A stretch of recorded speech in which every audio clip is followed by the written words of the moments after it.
الرحمن الرحیم۔ السلام علیکم۔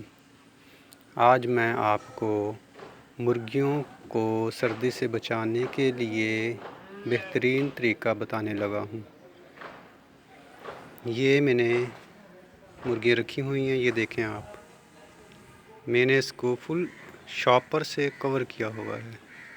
بہتر یہی ہے کہ آپ جہاں مرغیاں رکھی ہوئی ہیں اس کے باہر شاپر لگا کر اس کو کور کر لیں۔ سردی آج بہت زیادہ ہے، یہ تقریباً 2 بجے ہیں دن کے، پھر بھی ایسا لگ رہا ہے جیسے صبح کا ٹائم ہو۔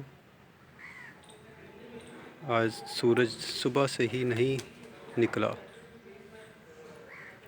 یہ میں نے مرغیاں رکھی ہوئی ہیں، یہ ابھی باہر نکلی ہیں، ویسے تو اندر ہی تھیں۔ یہ دیکھیں، یہ میں نے مرغیاں جو پچھلے سال لی تھیں ان میں سے یہ مرغیاں باقی بچی ہوئی ہیں، باقی میں نے بیچ دی تھیں، اس میں سے 1-2 ہی سردی کی وجہ سے مر گئی تھیں، سردی کی وجہ سے بیمار ہو گئیں اور مر گئیں۔ لیکن ماشاءاللہ یہ مرغیاں میری اب بالکل ٹھیک طریقے سے صحت مند ایکٹیو ہیں، کیونکہ میں نے ان کو اب سردی سے بچانے کے لیے فل کور کیا ہو۔ میں آپ کو دکھاتا ہوں، یہ دیکھیں، یہ بھی میں نے باہر ان کو نکالا ہوا ہے، ویسے یہ فل یہ کور ہیں، دیکھیں یہاں سے لے کے تو سارے کو شاپر سے کور کیا ہوا ہے۔ جو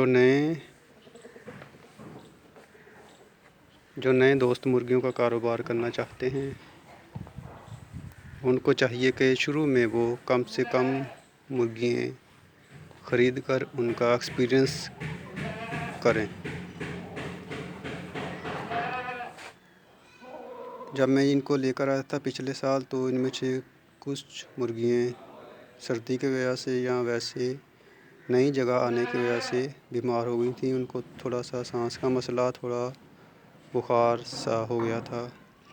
ان کے لیے بہتر ہے آپ کو بروفون سیرپ یا پیراسیٹامول کا کوئی بھی سیرپ ان کو پانی میں ملا کر دیں۔ یہ دیکھیں، اب یہ ماشاءاللہ سے بالکل ایکٹیو ہیں، یہ مرغا دیکھیں۔ میں اس سال بھی یہ مرغیاں لے کر آیا ہوں، وہ بھی جب میں لے کر آیا تھا تو ان میں سے بھی کچھ بیمار ہو گئی تھی، میں نے ان کو بروفون سیرپ اور ایک اور اینٹی بائیوٹک میڈیسن پانی میں ملا کر دی، وہ ٹھیک ہو گئی۔ یہ پچھلے سال میں تقریباً 20 مرغیاں لے کر آیا تھا، ان میں سے باقی میں نے گرمیوں میں سیل کر دی تھیں، اور یہ 4 مرغیاں یہ جو آپ کو نظر آ رہی ہیں یہ مرغا ہے، یہ والا یہ آپ کو نزدیک سے دکھاتا ہوں میں، دیکھیں یہ مرغا ہے، ایک یہ مرغی ہے، ایک یہ مرغی ہے، اور ایک یہ والی مرغی ہے، یہ اندر ہے۔ یہ انڈے ماشاءاللہ دیتی ہیں ابھی بھی۔